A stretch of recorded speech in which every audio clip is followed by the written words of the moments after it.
हम लोग इसके पहले पिछला क्लास में देखे थे यूज ऑफ वुड, वुड के बारे में बताया था, वुड का प्रयोग कहाँ करते हैं, कैसे करते हैं। और आज हम लोग देखेंगे, कल हमने बताया था रूल 1 और रूल 2, आज हम लोग देखेंगे rule 3, rule 4, rule 5 and rule 6। ये सारा रूल कवर करेंगे।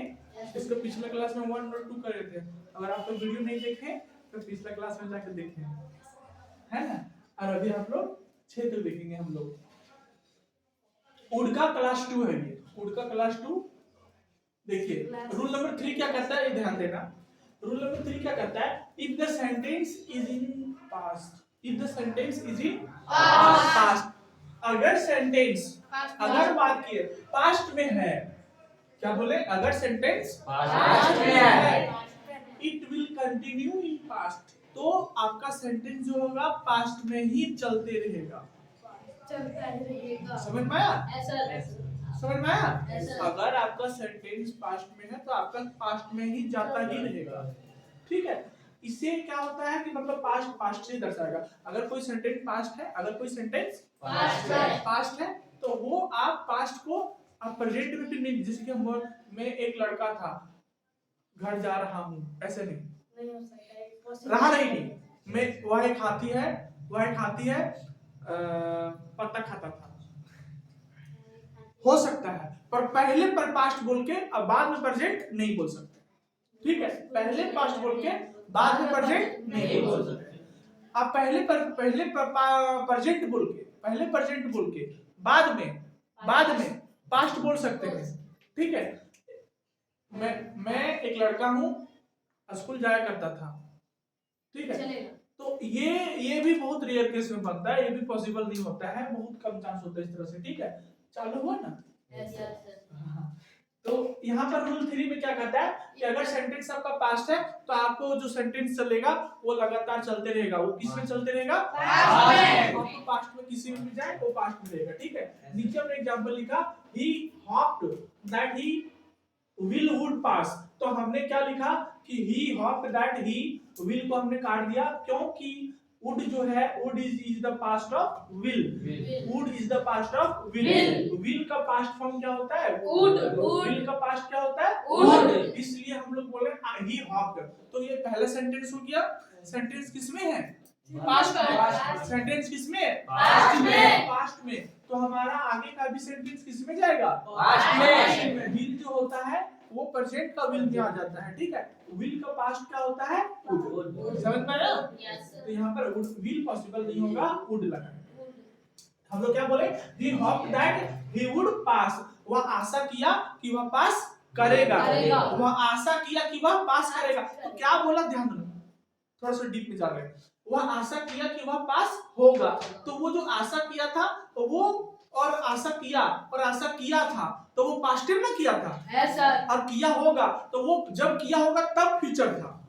अब हम उसका बात को बोल रहे हैं कि वह आशा किया कि वह पास होगा, तो वो जो सोचा था वो तब सोचा था, तब वो फ्यूचर था। अभी हम उस बात को बोल रहे हैं तो वो पास्ट फ्यूचर हो गया, है ना। तो पास्ट फ्यूचर विल लगाया था, तब जब वो बोल रहा है वो क्या बोला होगा? वो उस समय अपना टाइम में विल बोला होगा, है ना। पर हम अभी क्या बोलेंगे उसके लिए? वुड। समझ में आया? बस इतना ही समझ करना है कि कोई सेंटेंस अगर पास्ट से स्टार्ट होता है तो आपको वुड का प्रयोग ही करना है, जैसे कि हमने लिखा। और जैसे कि क्या होता है, हमेशा हमेशा हमेशा used to and would, used to and would के बाद हमेशा वर्ब फॉर्म्स वन का यूज किया जाता है। समझ में आया? जैसे कि हमने लिखा I used to go to school, कौन सा वर्ब यूज हुआ है? When I was a kid, I would go to school on foot, कौन सा वर्ब यूज हुआ है? कौन सा वर्ब है ना? वर्ब। तो कहने का मतलब ये हुआ used to और would के बाद हमेशा कौन सा वर्ब यूज करना है? वर्ब। रूल नंबर 4 क्या कहता है, ध्यान देना।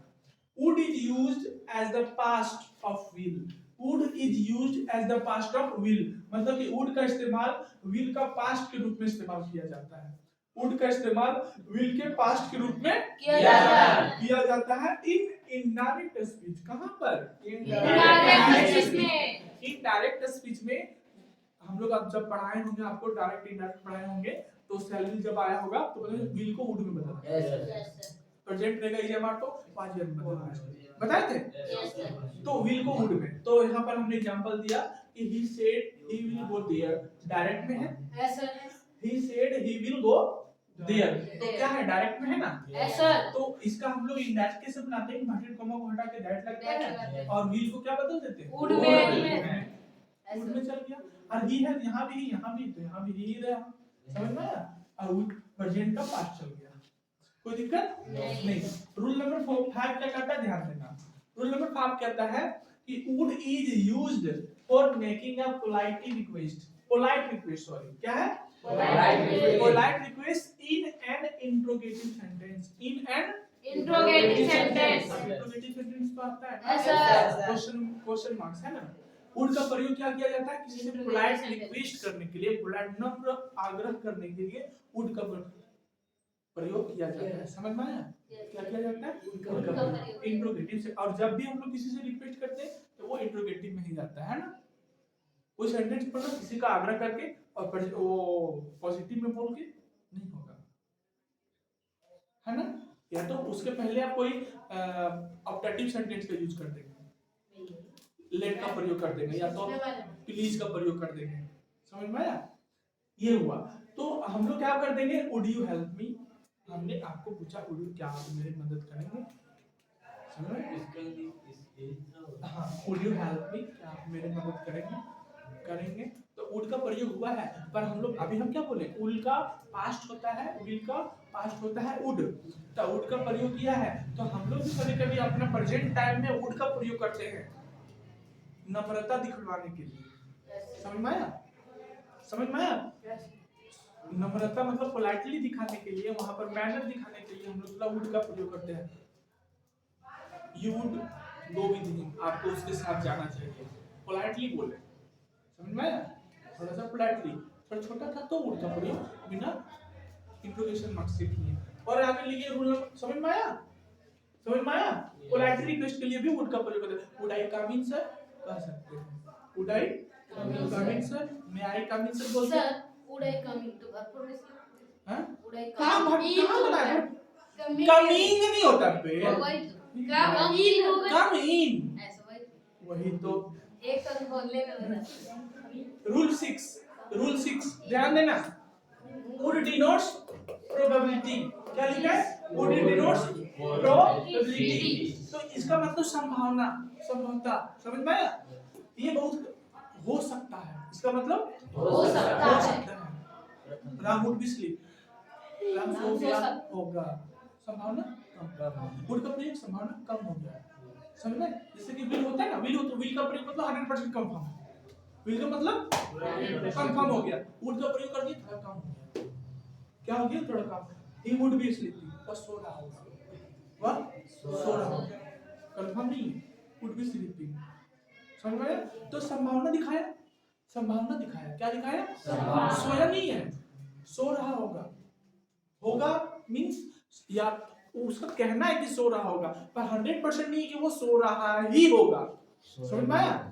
हो सकता है, बहुत कम चांस है कि नहीं हो सकता है, पर बहुत ज्यादा चांस है कि वो जो काम बोले हम वही हो सकता है। जैसे हम बोले he would be sleeping, तो ये 90% चांस है कि वो सो रहा, जो हम बोले वही हो रहा होगा, बहुत कम चांस है कि ना हो सका, समझ में आया। तो ये वुड का प्रयोग हो जाने के बाद, समझ में आया। क्योंकि अगर बहुत कम चांस रहता तो हम मेक का प्रयोग रखते हैं, उसका भी कम रहता तो माइट का लगाते हैं, समझ में आया। तो वुड लगा तो विल से थोड़ा नीचे, समझ में आया, कोई दिक्कत।